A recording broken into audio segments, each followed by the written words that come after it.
Dahulu kalau orang berkumpul, termasuk saya dulu di Jogja, kalau saya berkumpul itu nggak ada yang megang handphone, ya berbincang kalau berkumpul itu. Kok sekarang kalau orang berkumpul itu bukan berbincang, tapi orang diam berkumpul, memantengin handphonenya masing-masing, kan? Itu fenomena.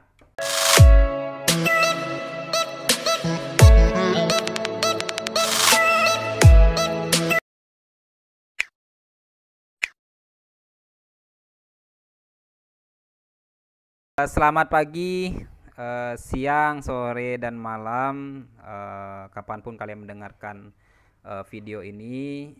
Semoga kalian semua termasuk saya dalam kondisi sehat walafiat dan selalu bahagia. Ini maaf, mic-nya masih seperti ini kondisional sekali ya. Assalamualaikum warahmatullahi wabarakatuh. Asyhadu alla ilaha illallah wa asyhadu anna muhammadar rasulullah. Beberapa waktu yang lalu saya sudah memberikan tips tentang interesting study ya, atau menetapkan sebuah mata kuliah yang paling disenangi.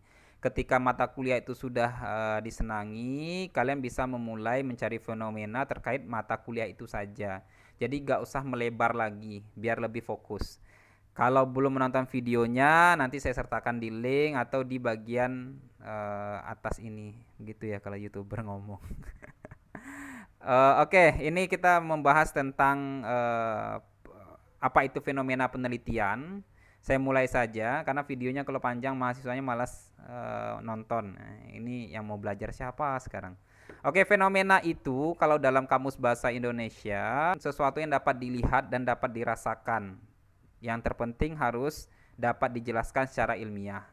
Nah, fenomena itu harus mengandung gejala, sifatnya harus nyata dan merupakan sebuah tanda-tanda. Jadi misalnya di sini kita langsung saja masuk ke contoh, misalnya penggunaan masker di ruang publik. Kalau secara nyata kita bisa melihat memang di mana-mana orang menggunakan masker. Dan itu bisa dirasakan enggak? Kita sendiri yang menggunakannya kan bisa merasakan ada sesuatu yang menghalangi udara masuk ke dalam hidung gitu. Bisa dijelaskan enggak? Bisa, datanya sudah terlalu banyak penggunaan masker, bahkan orang yang resisten terhadap masker itu juga banyak. Nah, sehingga ini bisa dikatakan sebagai sebuah fenomena. Atau fenomena yang kedua, meningkatnya minat masyarakat pada Perumnas.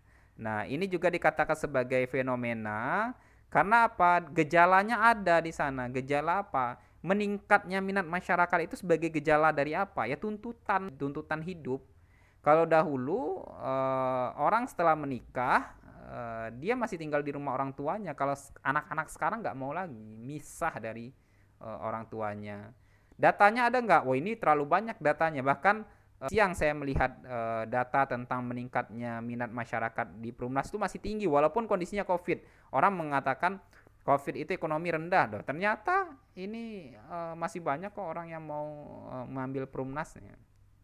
Itu tanda-tanda apa? Artinya apa? Ada peningkatan terhadap ekonomi masyarakat. Kalau nggak meningkat, nggak mungkin mereka berani mengambil Perumnas. Nah, itu dua contoh awal yang saya berikan. Nanti akan lebih kita rinci. Kita masuk ke tipsnya dulu. Banyak mahasiswa yang kesulitan untuk mencari fenomena. Ini ada tipsnya. Gunakan kata KOQ, kok. Ini sering kita omongin. Kok. Kok. Itu ayam ya. Coba dilihat keadaan di sekeliling kalian yang menunjukkan sebuah perubahan. Nah, nanti kata kuncinya bisa digunakan kata meningkat, menurun, berubah, atau signifikan ya. Dahulu itu seperti ini. Kok sekarang seperti ini? Nah, itu sudah menunjukkan sebuah fenomena. Nanti bisa diteliti. Nanti kita lihat secara lebih lengkap lagi. Dulu perempuan itu ya di rumah, perempuan itu di dapur, membantu suami misalnya, jarang di ruang publik. Kok sekarang perempuan ada yang berburu? Nah, ini terjadi di Sumatera Barat. Ini ada perempuan yang grup burunya itu ada berburu babi maksudnya. Memang hobi berburu babi. Biasanya di rumah, sekarang orang sudah berburu karena berburu babi itu dulunya adalah laki-laki. dahulu kalau orang berkumpul, termasuk saya dulu di Jogja, kalau saya berkumpul itu nggak ada yang megang handphone, ya berbincang kalau berkumpul itu. Kok sekarang kalau orang berkumpul itu bukan berbincang, tapi orang diam berkumpul. Jadi ya rame orang di sekeliling meja itu, tapi habis dengan waktu memantengin handphonenya masing-masing. Kan? Itu fenomena.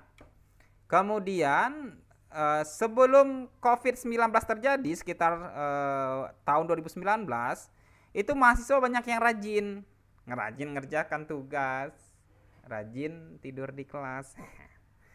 Banyak mahasiswa saya banyak tidur di kelas atau di kelas sambil main handphone, runduk-runduk taunya main handphonenya. Rajin ya. Tapi kok sejak ada COVID-19 ini males ngerjakan tugas, atau bisa jadi malesnya itu karena nggak paham ya menggunakan pembelajaran dengan media WA group ataupun Zoom gitu ya, membuat orang malas. Nah itu juga termasuk fenomena, ini bisa dikaji. Ini contoh lebih lanjutnya, harap didengar dengan baik-baik karena ini menjadi pintu gerbang untuk kalian menyelesaikan penelitian kalian. Kalau seandainya fenomena itu adalah gejala nyata dan tanda-tanda, kalian lihat ketiga hal itu ketika ada, itu adalah fenomena. Itu jangan langsung buru-buru dikaji. Misalnya tadi yang saya bilang menggunakan kata meningkatnya kasus COVID-19. Itu jangan kasus COVID-19 meningkatnya itu yang secara menyeluruh dikaji, tapi dipilah lagi. Ada masalah atau ada perspektif baru di dalam fenomena tersebut. Nah, masalah itu apa? Persoalan atau sesuatu yang harus dipecahkan. Artinya apa? Di dalam fenomena yang besar itu akan banyak muncul perspektif atau masalah yang akan dikaji. Nah, kalian hanya cukup mengkaji satu hal saja, jangan diambil semuanya. Nanti untuk peneliti selanjutnya mana dong? Misalnya nih, meningkatnya kasus COVID-19, kemudian kalian identifikasi. Kalian coba menerawang kira-kira kasus COVID-19 itu meningkat karena apa? Kemudian kalian mencoba melihat fenomena yang melihat suasana yang ada di sekeliling kalian. Oh, ini karena ketidakdisiplinan masyarakat pada himbauan 5M. Misal masyarakat gak mau cuci tangan, masyarakat gak mau pakai masker. Ditulis dulu ketidakdisiplinan masyarakat misalnya. Oh, ini ada benturan kebijakan misalnya.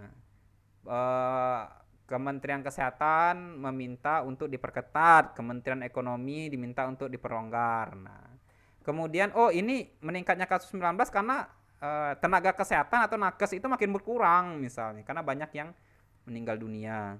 Oh, ini karena doktrin agama ini misalnya. Ada salah satu misalnya orang yang memahami bahwa kalau dalam Islam itu ya sholat di masjid. Ya kalau dilarang ya terserah, yang penting saya sholatnya di masjid. Nah itu kan ada pengaruh doktrin agama. Atau ada persepsi masyarakat terhadap COVID. Akan banyak masyarakat mengatakan bahwa nggak ada COVID, itu bohong, itu hanya konspirasi ataupun dan lain sebagainya lah kan. Nah, nggak perlu kalian melihat kelima hal ini, karena 5 hal ini nantinya bisa menjadi 5 penelitian. Mana nih 5? Di sini kameranya. 5 penelitian atau 5 skripsi. Artinya apa? Sama-sama menjelaskan tentang meningkatnya kasus COVID-19 tapi menunjukkan bukti yang berbeda. Nah, contohnya ini contoh jadinya ya. Tadi fenomenanya meningkat COVID-19, kemudian kalian membangun argumen atau memahami bahwa meningkat itu karena masyarakat tidak disiplin. Nah, kemudian tentukan fokus studi kalian. Kalian mau menjelaskan wujud dari ketidakdisiplinan atau mencari pendukung ketidakdisiplinan atau penyebab atau dampaknya.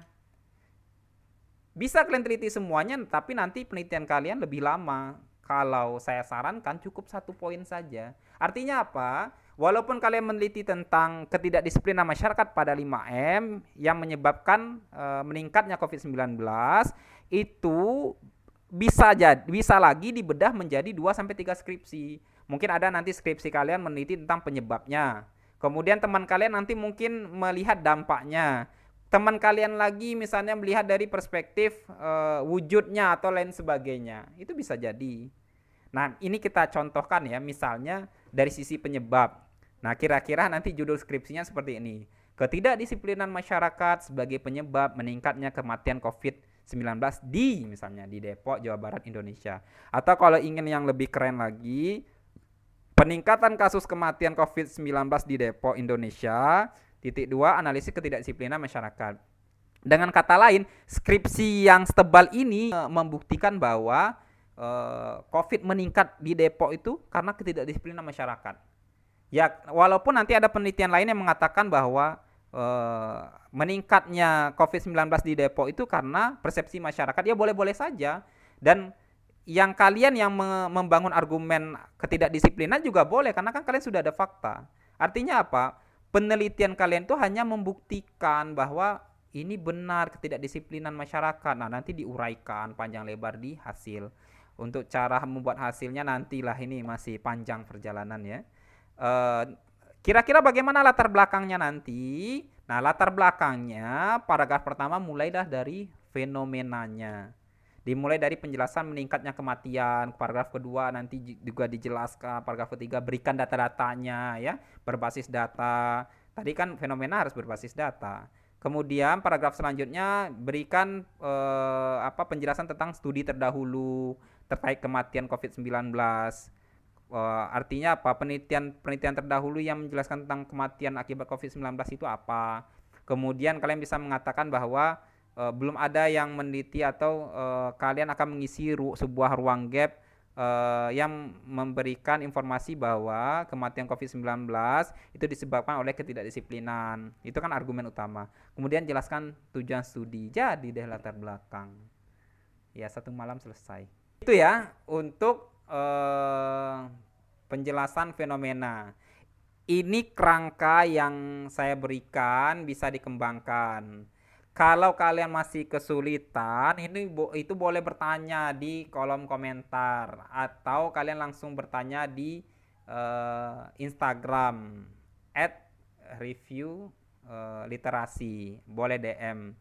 Atau mungkin kalau seandainya sudah memiliki topik khusus ingin dibahas, misalnya kalian takut nih ketemu dengan dosen pembimbing ataupun dosen pembimbing akademik maksudnya, ataupun kaprodi, takut ketua jurusan takut ditolak, ini bisa di DM saya dulu, nanti saya buatkan video khusus untuk membahasnya. Nanti mungkin bisa saya berikan kerangka teorinya apa, sampai metode yang digunakan cocoknya apa, kita bahas secara khusus. Ini bonus. Semoga kalian bahagia. Asik. Jika video ini dinilai bermanfaat, berguna, dan memberikan tambahan wawasan, kalian bisa terus mengikuti channel ini dengan cara subscribe. Kalau enggak pun juga enggak apa-apa. Kalau seandainya mau silahkan, karena setelah ini akan banyak lagi wawasan tentang penelitian, tips dan triknya. Assalamualaikum warahmatullahi wabarakatuh.